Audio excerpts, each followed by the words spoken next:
I woke up to the sound of my own thoughts, a familiar feeling that always struck in the middle of the night.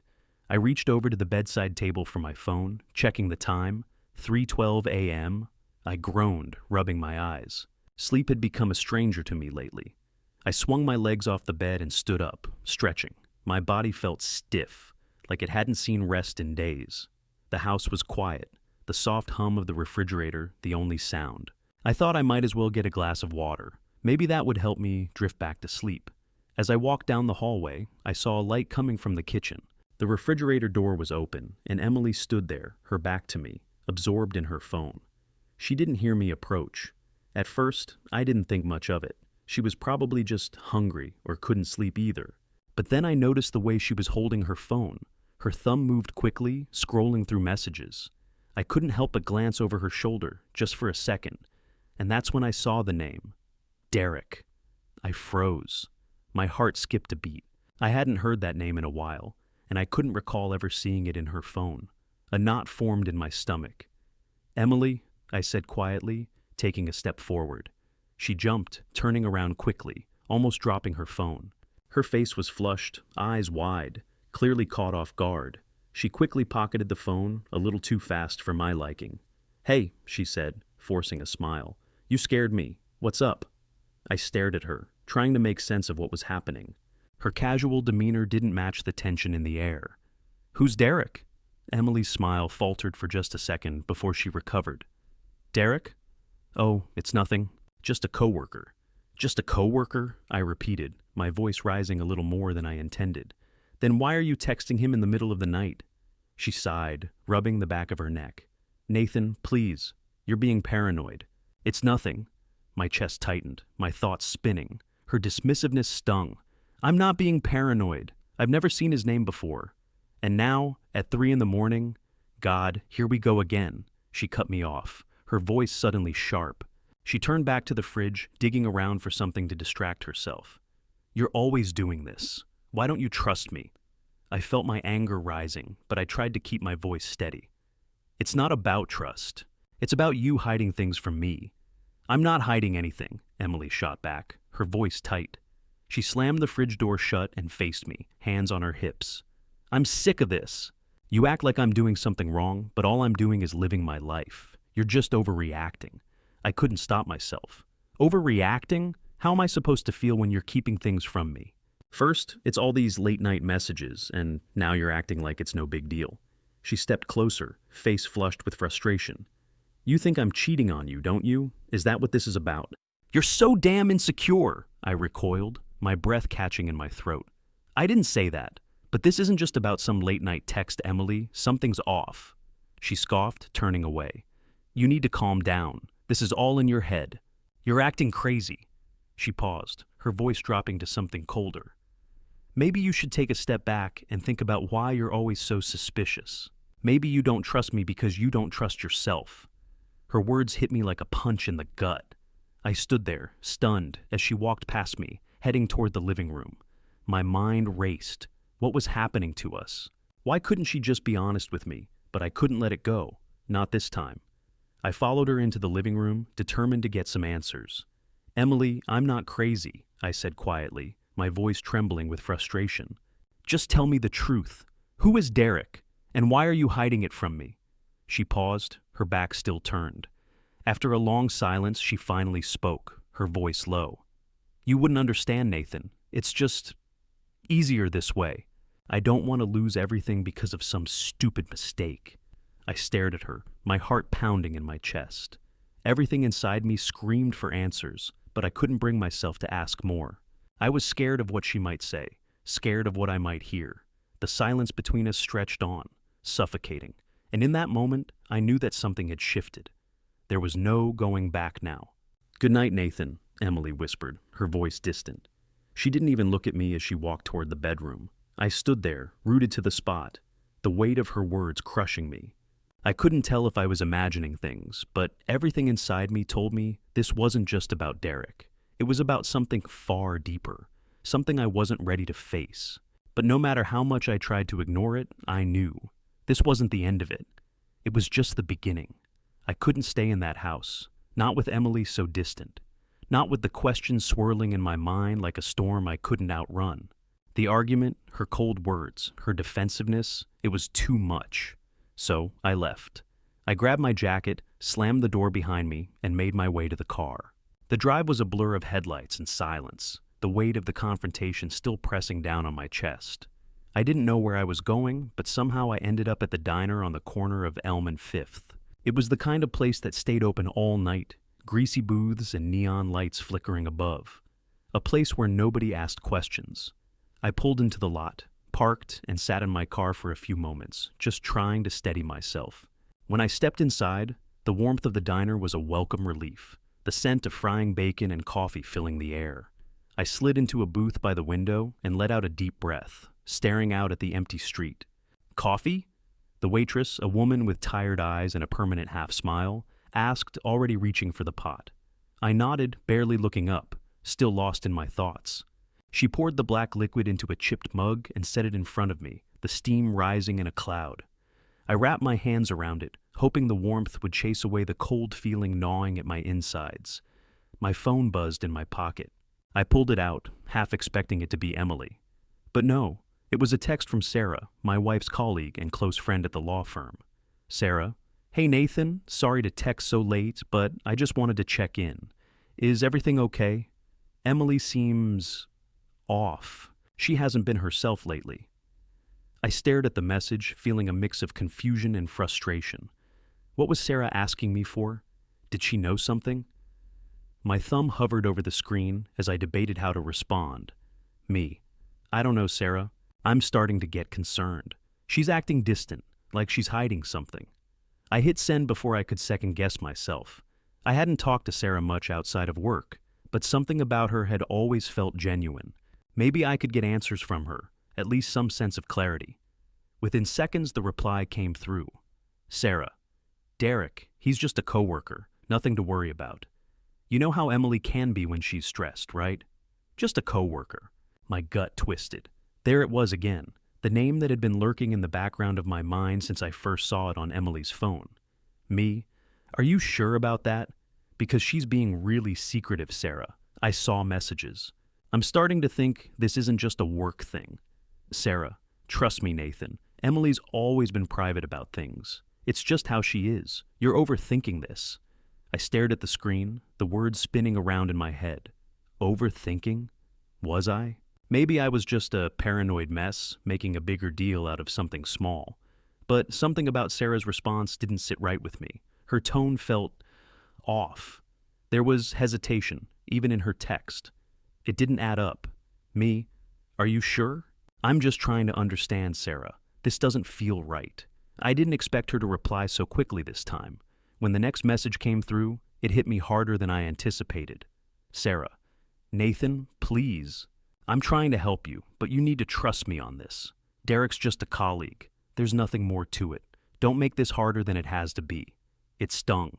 The defensiveness in her words, the way she tried to brush me off. It wasn't the response I'd expected. If there was nothing to hide, why did it feel like she was trying to close this conversation down so quickly? I put my phone down on the table, my thoughts racing.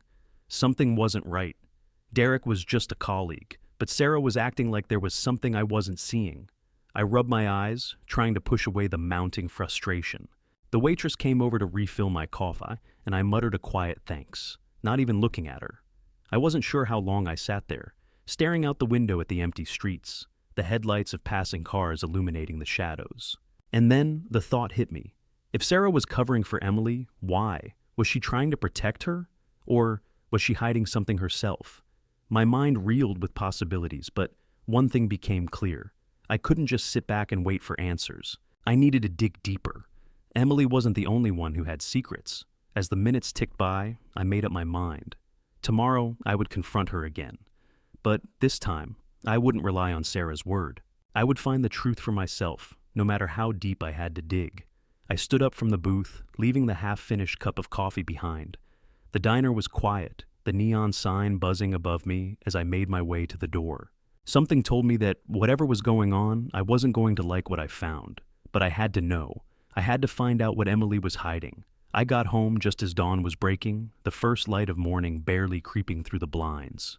The house felt different, quieter somehow, like it had been holding its breath all night, waiting for something to happen. Emily was asleep on the couch, her phone still clutched in her hand. She had fallen asleep there again, a habit she'd developed in the last couple of weeks. I didn't know if it was because of the argument or something else, but it was hard not to notice the growing distance between us. I hesitated at the doorway, watching her, unsure of what to do. I didn't want to wake her. The thought of another argument, more defensiveness, made my stomach turn. But I also knew I couldn't just ignore the feeling gnawing at me, the feeling that something wasn't right. I glanced at the clock on the wall. It was still early, too early to confront her about anything, but not too early to get some answers of my own. I made my way to our bedroom, the floorboards creaking beneath my feet. The sight of Emily's laptop on the desk caught my attention. It was open, the screen blank, almost inviting. I had never felt the need to go through her personal things before, but today was different. I couldn't shake the feeling that she was hiding something, and I needed to know what it was. Taking a deep breath, I sat down at the desk and clicked the mouse. The laptop hummed to life, and I stared at the password screen. I had helped Emily reset it a few months ago, when she'd forgotten the old one. I didn't hesitate. I typed the password in automatically, my fingers moving without thought. It worked. The flood of possibilities, what I could find, what I might uncover, made my heart race. I wasn't sure what I was expecting, but I was certain that whatever it was, it would explain everything. I clicked on her email first. There was nothing too alarming at first glance. Just the usual work emails, promotional junk, and updates. But then, something caught my eye. A new message from Derek. My stomach dropped. It wasn't the subject line that caught my attention, but the sender's name, right there in black and white. Derek Stevens. I clicked on the email. The message was brief. The subject line, urgent, action needed. I swallowed hard, my eyes scanning the text. Emily, we need to finalize the details for the next phase. The transfer has been approved. Make sure everything is in place, but delete this email as soon as you've read it. I'll be in touch again soon. Don't leave any trace of this on your computer. My mind went numb. My heart pounded in my chest as I clicked on the next email. There were several more from Derek, each one just as cryptic and concerning as the last. The subject lines mentioned transfer confirmations, next steps, and timing. But it was the words in between that really set my mind reeling. Terms like delete after reading, money transfer, and confidential, repeated over and over again. I clicked into one of the attachments, a PDF file. My hands trembled as I opened it. It was a draft contract, one that appeared to involve several companies I didn't recognize, companies I'd never heard of. The contract detailed figures I didn't understand, millions of dollars in transactions, and several legal clauses that seemed to suggest a kind of laundering scheme. I felt like the room was spinning. I had expected to find something about Derek, maybe some texts, some proof of an affair. But this was much worse. I clicked back to the email inbox and saw more. Another thread from Derek, this time a response to a forwarded message with more specifics about the next transfer and finalizing the arrangement. My hands were shaking now, the weight of the discovery settling over me like a heavy blanket. I scrolled through the emails faster, desperate for answers, but the more I read, the worse it got. This wasn't just infidelity. This wasn't just a simple lie. This was something much darker. Emily wasn't just keeping secrets from me. She was involved in something I couldn't even begin to understand. I closed the laptop quickly, the noise of the lid snapping shut echoing in the quiet room. My head spun. My heart felt heavy, like it was going to collapse in on itself. I wanted to scream. I wanted to shake her awake and demand answers, but I knew it wasn't that simple. The mess I had stumbled upon was bigger than I could have imagined. Emily stirred on the couch, the sound of her movement pulling me from my thoughts. I turned toward her, my heart racing in my chest. What the hell was I supposed to do now? How could I confront her? How could I even begin to ask the questions that were forming in my mind? I couldn't sit here anymore. I had to leave. I had to process this, whatever this was. But before I could make a move, Emily's voice cut through the air. Nathan? She was awake now, her eyes heavy with sleep but focused on me. I stood frozen, my mind still reeling, the laptop now on the desk, its secrets haunting me. I didn't hear you come in, she said, her voice softer now. But I could hear the hesitation in it, the uncertainty. I didn't know what to say. The questions were there, just waiting to burst out of me, but I couldn't do it. Not yet. I couldn't even process everything in my head. Instead, I turned slowly, meeting her gaze. We need to talk. And I meant it, because nothing would ever be the same again. I barely made it through the door before my phone buzzed again. I didn't need to look to know who it was. The weight of the day had already settled in, but I was too restless to sit in silence with my thoughts. I grabbed my phone from the kitchen counter, seeing Lucas's name flash across the screen. I hesitated for a moment, trying to gather myself, but then pressed answer. "Hey man, what's up?" Lucas's voice came through clear, warm, his usual tone, full of that easygoing vibe he carried. But I couldn't shake the knot in my stomach, and I wasn't sure I could keep it together long enough to talk about anything that didn't feel like it would shatter me. I ran my fingers over the edge of the counter. "I need to talk to you. It's about Emily." There was a pause on the other end, just long enough for me to wonder if I'd said too much too soon. But then Lucas replied, his tone serious. "You're scaring me, man. What's going on?" I felt a cold sweat break out along the back of my neck. I couldn't hold back anymore. I spilled it. Everything. The late-night texts, Derek, the emails, the contracts. It all poured out in a disjointed mess, my words tangled in the panic rising in my chest. And I looked at her laptop, and I found these emails, Lucas. She's involved in something I don't understand, something bad. It's not just cheating, man. It's money transfers, secret contracts, something with these companies I don't even know. I don't know what to think, but I know she's lying to me. She's hiding something huge. I leaned against the kitchen island, feeling like the walls were closing in around me. The silence on the other end felt like an eternity, and I fought the urge to drop the phone and walk away from it all. When Lucas finally spoke, his voice was firm, calculated, but also filled with concern. "You're sure? I mean, you've seen everything, right? Emails, documents. You didn't just look at one thing and assume the worst?" I closed my eyes. His words stung because they were true. I had jumped to conclusions. I hadn't taken a step back to think things through, but everything I had found felt so calculated, too specific. The messages, the details in the contracts, the way Derek's name kept showing up. It wasn't just coincidence. "I'm sure," I said, my voice more confident than I felt. "There's no way around it. The way she's been acting, the secrecy, it's all connected. I've seen enough to know there's something serious going on." There was a long pause before Lucas answered. "I used to work in fraud prevention, man, a long time ago, but enough to recognize the signs. What you're describing? It sounds like money laundering." I froze. The words hit me like a ton of bricks. I'd been trying to make sense of everything, but hearing it put so bluntly, so matter-of-fact, was a cold slap to the face. "Money laundering," I repeated, my voice low. "But why would Emily be involved in something like that? What's she doing with someone like Derek?" Lucas sighed, the sound heavy with experience. "It's not always what we think, man. People get caught up in things. She might have been trying to cover her tracks, protect herself, maybe even you, depending on what she's really involved in. If it's money laundering, it's a huge risk. She might be in over her head, and that could explain why she's been so distant, trying to hide it, or even keep you from finding out." I leaned against the counter, my legs feeling weak. How the hell did I miss this? I thought I knew her. I thought I trusted her. "You trusted her because you wanted to trust her," Lucas said, his tone gentle now. "It's easy to miss things when you're looking through the lens of love, man. You want to believe the best in her, but sometimes people make choices that pull them down dark paths, and when they realize the mess they've gotten into, they don't know how to get out." I ran a hand over my face, trying to process everything.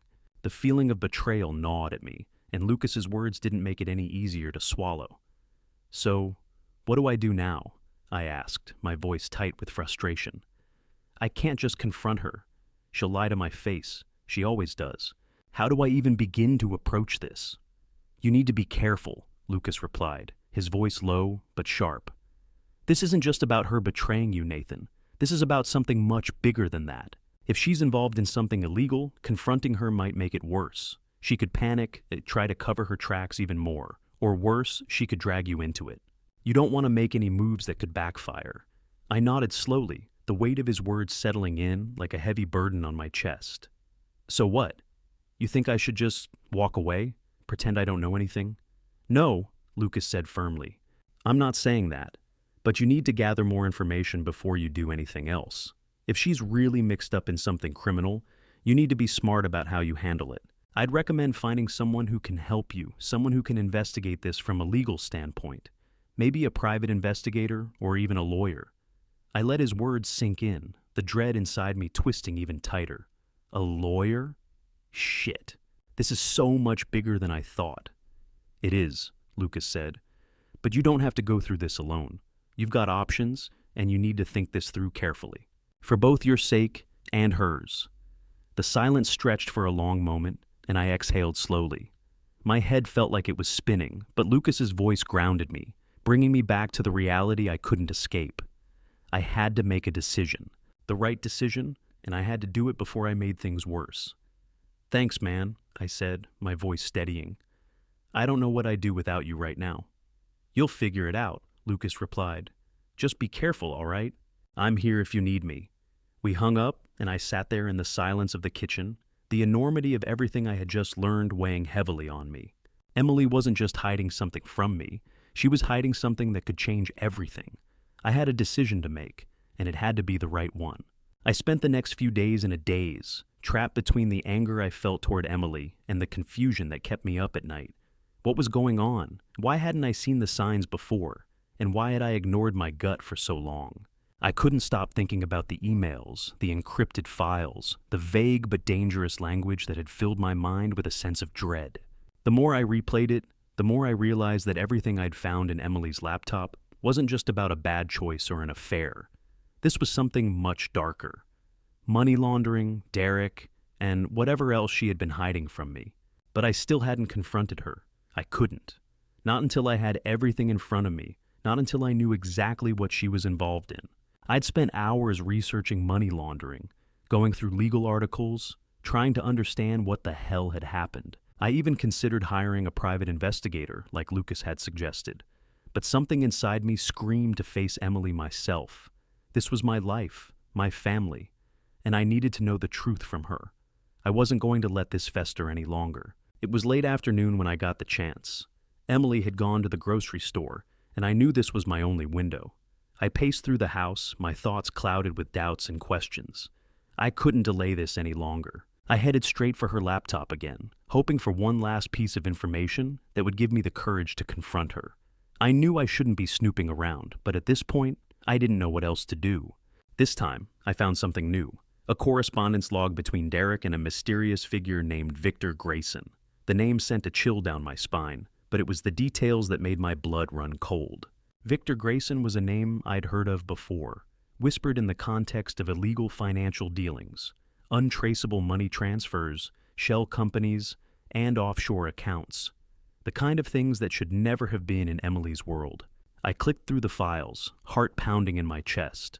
The messages between Derek and Victor were clear. They were discussing transactions, timings, and payments. But what shocked me more was that Emily's name kept coming up. She was more involved than I had realized, more than just a bystander. There were references to her side of the operation, and specific instructions to handle her with care, because she was in deep. I sat back in the chair, my mind struggling to comprehend what I had just read. I could feel the walls closing in on me, and I realized I had to act now. Emily wasn't just hiding something. She was knee-deep in something illegal, something that would ruin her, ruin us. But then I heard the sound of the front door opening. My heart jumped in my throat. She was home. I quickly closed the laptop, wiping my hands on my pants as I stood up. I couldn't let her know what I had found, not yet. I had to be careful. This couldn't happen in the heat of the moment. I took a deep breath as she walked into the living room, her arms full of grocery bags. Her eyes brightened when she saw me.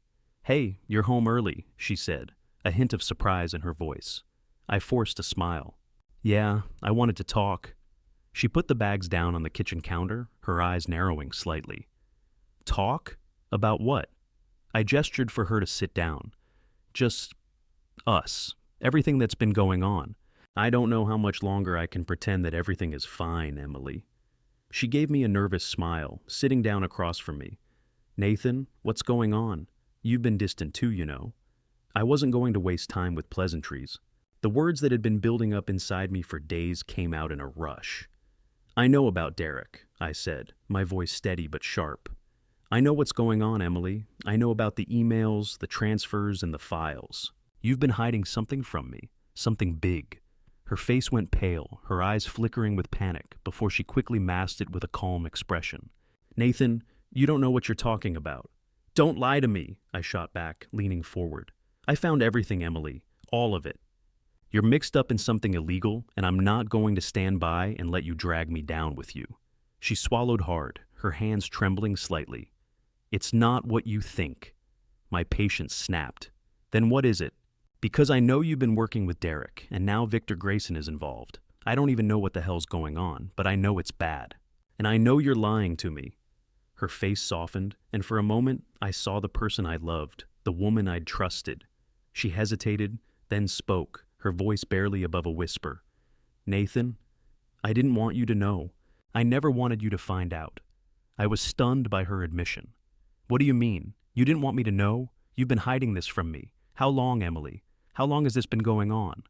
She took a deep breath, her eyes welling with tears. "I never meant for it to go this far.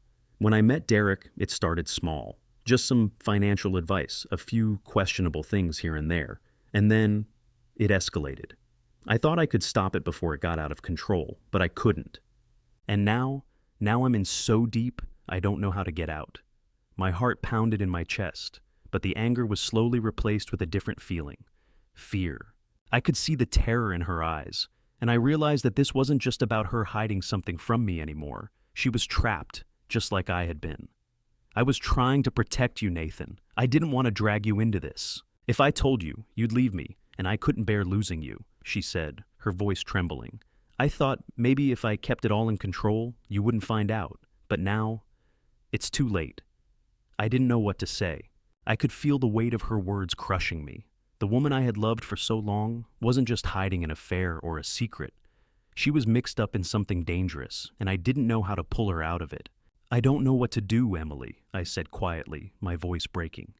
"I don't know if I can trust you anymore."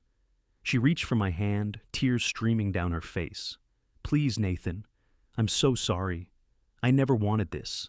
I never wanted to hurt you." I looked at her, at the woman I thought I knew, and felt the ground beneath me shift.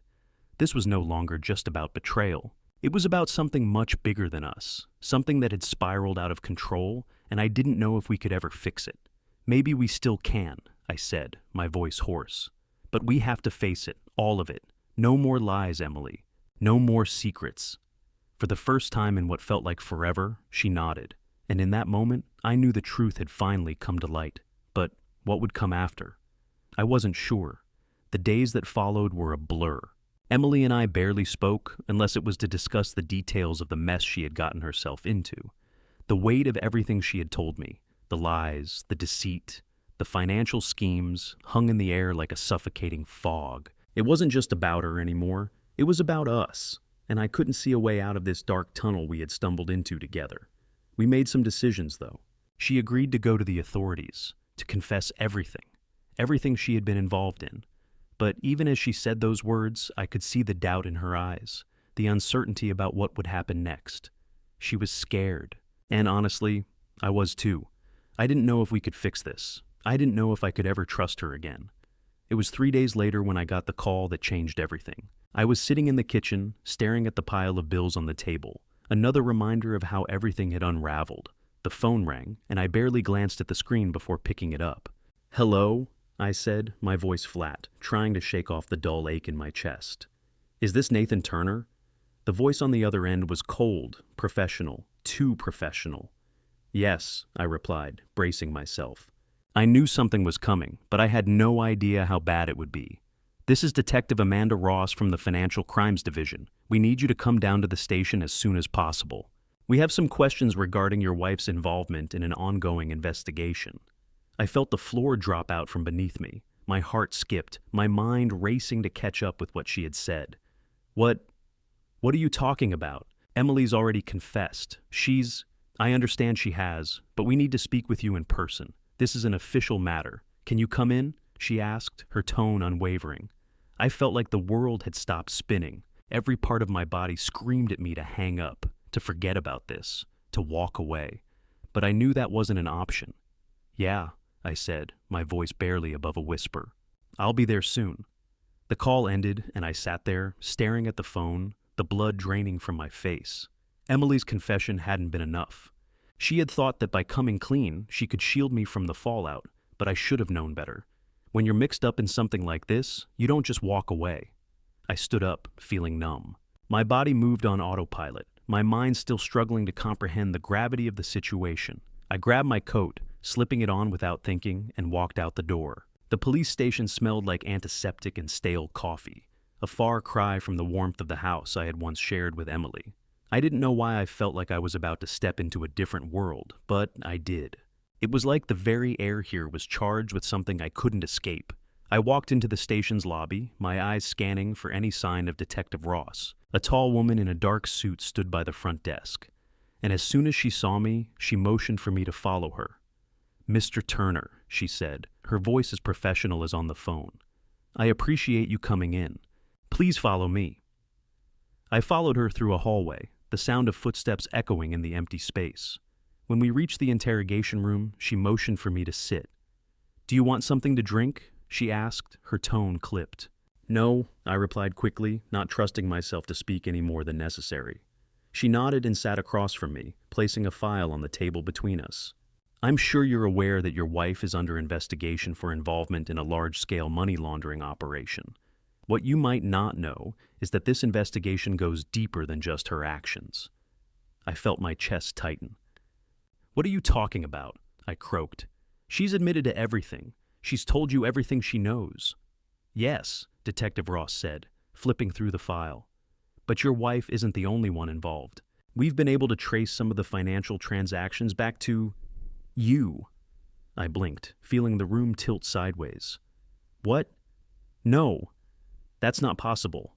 I haven't done anything." She pushed a sheet of paper across the table. It was a list of bank transactions, and my heart sank when I saw my name on them. Not once, but several times. Large transfers, too large for any normal person to ignore. "I didn't do this," I whispered, feeling a cold sweat break out across my skin. "Those transfers aren't mine. I don't know where those came from. Emily, I'm sure your wife doesn't know either," she interrupted smoothly. "But we need to investigate every possible angle. The money was funneled through your accounts, Mr. Turner. And we have reason to believe you were aware of it." I sat back, stunned, unable to process what was happening. I wasn't a criminal. I hadn't done anything wrong. But now, somehow I was involved in this mess. "I don't know anything about this," I repeated, my voice barely more than a whisper. "I swear to God, I didn't know about any of this." "I understand this is hard to hear," Detective Ross said, her voice softening just a fraction. "But you need to understand the severity of the situation. This could mean serious consequences for you and your wife. And right now, you're in the middle of it. If you're not involved, then we need your help to figure out who is." I felt my mind racing, trying to latch on to any shred of logic in this nightmare. I knew I had to clear my name, to figure out what had happened. But I didn't have the answers. And worse, I wasn't sure if I could trust Emily anymore. She had lied to me for so long. Had she been hiding things from me even after confessing? Was she protecting someone else? "We've been tracking the money," Detective Ross continued, flipping to the next page in the file, "and we're very close to finding the people behind this operation. But we need more from you. Who else knows about this? Who else have you been in contact with that might be involved?" I felt the room closing in around me, the walls suffocating. The weight of her question hung heavy in the air. If I was going to get out of this, if I was going to protect myself and Emily, I had to tell the truth. But would the truth destroy everything we had left? I ran a hand through my hair, struggling to keep my composure. "I don't know who else is involved, but if I find out anything, I'll tell you. I'll help you." Detective Ross studied me for a moment, then nodded. "We'll be in touch. You need to stay available." "You're not under arrest, but this investigation is ongoing." I stood up slowly, my legs weak beneath me. My head was spinning, the gravity of what I had just learned sinking in deeper by the second. I had no idea what the future held, but I knew one thing for sure. Nothing would ever be the same again. And I had a feeling that I hadn't even scratched the surface of this mess yet. The silence in the house was deafening. It had been 3 days since my meeting with Detective Ross, and I hadn't spoken to Emily much since then. She stayed in the living room, watching TV, her eyes vacant, her usual energy drained. Every word between us felt heavy, laced with unspoken guilt, shame, and fear. It wasn't just the investigation that hung over us.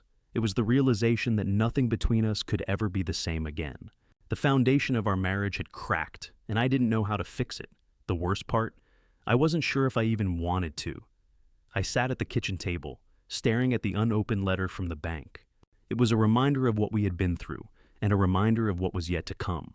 I hadn't told Emily about the full extent of the situation, the transactions that had traced back to me, the possible criminal involvement. I didn't know how to tell her. She had already confessed to so much, but what if there was more? What if she was protecting someone I didn't know? I was exhausted, mentally and emotionally. I hadn't slept more than a few hours at a time in the past week, and every time I closed my eyes, I saw the mess we were tangled in. I couldn't run from it. I couldn't fix it.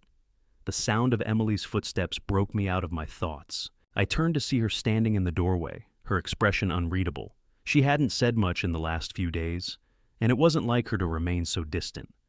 "Nathan," she said quietly, her voice hoarse, like she hadn't used it in days. "We need to talk." I swallowed, my throat dry, and nodded. My heart was already beating faster, like it knew what was coming. Whatever this conversation was going to be, it wasn't going to be easy. It couldn't be. She walked slowly toward the table, and for the first time in what felt like forever, I noticed how much smaller she seemed. She wasn't the strong, confident woman I had married. She looked fragile, vulnerable. She sat down across from me, folding her hands in her lap. "I don't know how much more of this I can handle," she whispered, her eyes full of tears. "The lies, the secrets, it's tearing me apart, and I don't even know if I deserve your forgiveness, but I need to tell you something." My pulse quickened, and I leaned forward. "What is it, Emily?"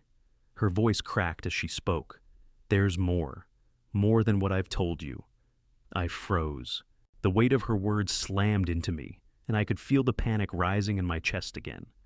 "I didn't just get involved with Derek," she continued, her voice shaky. "I've been in contact with some of the people behind this whole operation. They told me I had to stay quiet, that if I didn't follow their orders, they'd—" She stopped, her breath hitching, and she wiped away a tear. "They threatened me, Nathan.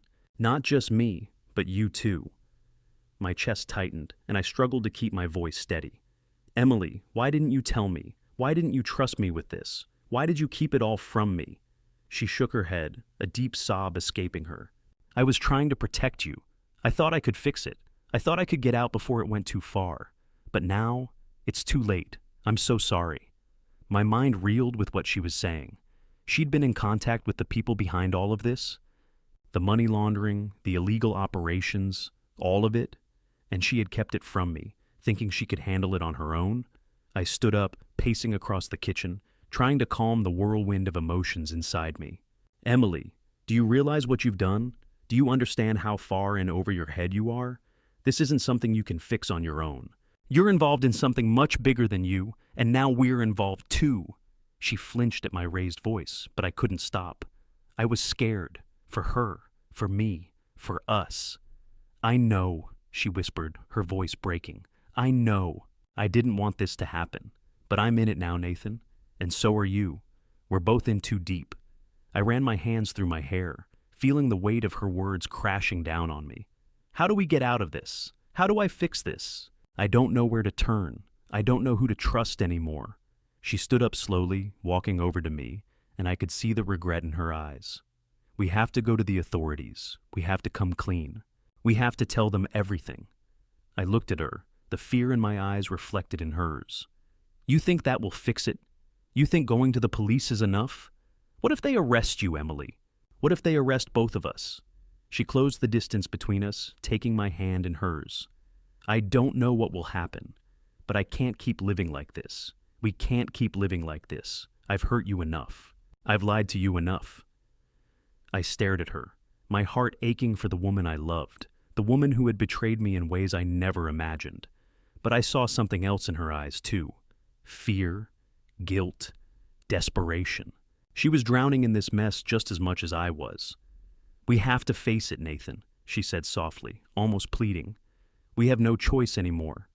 I exhaled slowly, my chest tightening. She was right. We didn't have a choice. The truth had come out, and there was no escaping the consequences. The fallout had already begun, but I wasn't sure what would come after. I wasn't sure if we could survive this. Could we rebuild our relationship after everything? After the lies, the betrayal, and the criminal activity? Or was it too late? I don't know if I can trust you again, I said, the words bitter as they left my mouth. I don't know if I can forgive you for all of this. Emily's face crumpled, and she stepped back, her eyes filled with sorrow. I understand. I don't expect you to. But I'll do whatever it takes to make it right, Nathan. I'll face whatever happens. I'll face it alone if I have to. But I don't want to lose you. The silence stretched between us, heavy and uncertain. I didn't know what would happen next. The road ahead was dark, and I couldn't see a way out.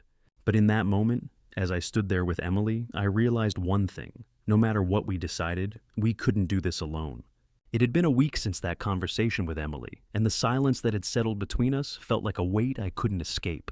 The days dragged on, each one filled with the looming uncertainty of what would happen next. Emily kept to herself mostly, withdrawn, only speaking when necessary, while I tried to carry on with my life, though it felt more like pretending than actually living. I found myself spending most of my time at work, even though I wasn't focused. Every email, every phone call, every meeting felt hollow. My mind would wander back to the mess Emily and I were tangled in, to the investigation, to the possibility of losing everything. I still hadn't made any real decisions about what to do. Could I really turn her in? Could I live with the consequences of exposing everything?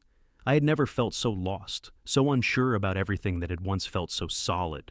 But now, as I stood on the porch, staring out into the yard, I felt a shift. It wasn't the kind of clarity I had been hoping for, but something had changed inside me. I wasn't just running anymore. I wasn't going to pretend that everything was fine. It was time to face the reality of my situation. The sound of my phone vibrating in my pocket broke the silence, pulling me from my thoughts. I pulled it out, half expecting it to be Emily, but instead, it was a call from the reporter I had contacted earlier in the week, the one who had expressed interest in the story. My heart skipped as I answered.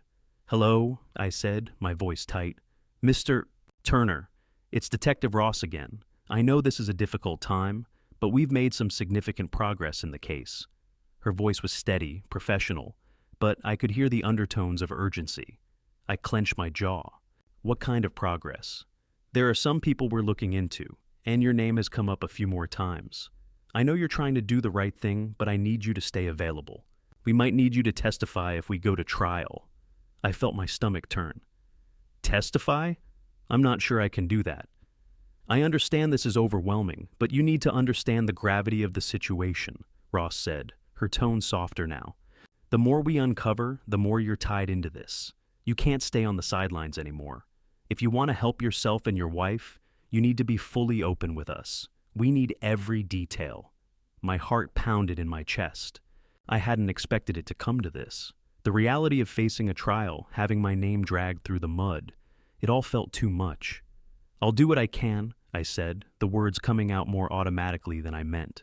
"We're also moving forward with questioning people who were involved in the transfers. This is your last chance to step up and give us everything you know. Otherwise, we'll be forced to take legal action against anyone involved." I swallowed hard, the weight of her words settling heavily in my chest. "I understand. Thank you, Mr. Turner. We'll be in touch. Don't leave town." She hung up, and I stood there, the phone pressed to my ear long after the call ended. Every part of me felt like it was being pulled in different directions. Emily's guilt, my own, the looming specter of the consequences if we didn't do something fast. I took a deep breath and slipped my phone into my pocket, walking back into the house. Emily was sitting on the couch, her face pale, her eyes hollow. She looked up as I entered, and I could see the question in her eyes. Had I made a decision? I stood there for a moment, trying to find the words to explain what had just happened, what I had learned, and what it all meant. But nothing seemed to come out right. The truth was, I wasn't sure I knew what I was supposed to do. I didn't know if I could live with the consequences of what was happening, or if I could ever forgive her for everything that had come to light. "I spoke with Detective Ross," I said, my voice quieter than I intended. "She wants me to testify, Emily. They're serious about going after everyone involved. She said I have to give them everything. If I don't, they're going after me too. Emily's eyes widened and she sat up straighter. Nathan, I didn't think it would go this far. You didn't think it would go this far? I interrupted, my voice sharp. Emily, this has already gone way too far.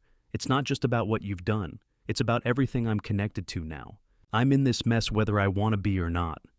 She looked down at her hands, her lips trembling. I didn't want this to happen. I never wanted to hurt you. I swallowed hard, my emotions raw, torn between the love I still felt for her and the betrayal that ran too deep to ignore. I don't know if I can help you. I don't know if I can even be a part of this anymore. The silence that followed was suffocating. The only sound was the ticking of the clock in the corner of the room.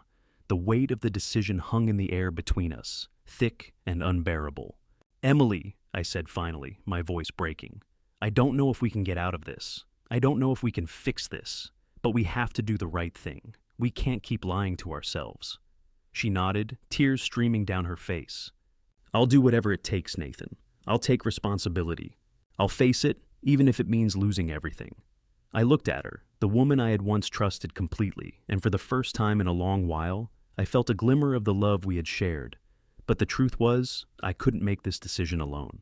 I'll help you, I said, my voice steady, though I knew the road ahead would be nothing but painful. But we have to be honest. We have to do this the right way. And I need you to promise me something. No more lies. No more secrets, she nodded, her face etched with sorrow. I promise. No more lies.